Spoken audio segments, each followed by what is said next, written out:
So today we're going to be talking about the OS control valve on the Apollo 7700 gun. Now, I'm here in Apollo in Vista, California, and I actually learned something new today. I actually got to see the OS, what it's actually doing inside, and I started asking you questions about it, and come to find out, I've probably not been using it correctly. So John, can you tell us what the OS valve does, control valve, and its use, when I would use it and when I wouldn't use it? Yeah, absolutely.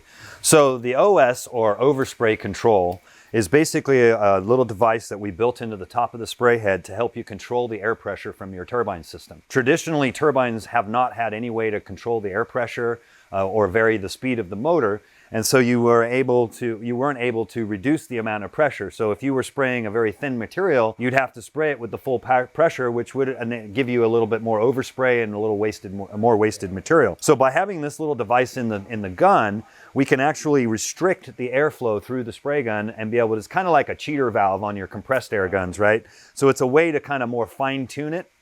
So we really invented this for turbines that don't have pressure control on the machine itself. Most of our turbines now, Apollo systems, either digitally or analog somehow control the motor speed, which ultimately controls the pressure. So when you're using this with the Precision 5 or any of the precision systems or any of our power systems, you're going to just back this all the way out, so basically counterclockwise until it stops, and just leave it there like a blanking cloud, because it's always better to adjust your pressure on the machine than it is through the spray gun. Right. Because you don't want the machine just running away, creating a lot of extra pressure that you don't need, and you're bleeding that off and the machine is still wearing out. So by reducing the pressure through the machine, I actually slow down the motor, reduce the heat, and add a lot more life to the motor on the machine itself. But if you don't have that ability and your machine only has an on-off switch, then this is the only way you have choice to be able to control your air. So the way this works is I screw this, I can slowly reduce this down, and as I do,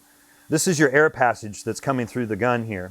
And as I increase this screw, it's sending this plunger into the air passageway and slowly restricting the airflow. So you're not only reducing the pressure, but you're also reducing the volume of the air through the spray gun as well, which is important to do both. So I can use this as a way to sort of cheat my air pressure and reduce the air pressure through a fixed powered turbine system. But again, for most of our systems that we have nowadays, most of them all have variable speed control on them.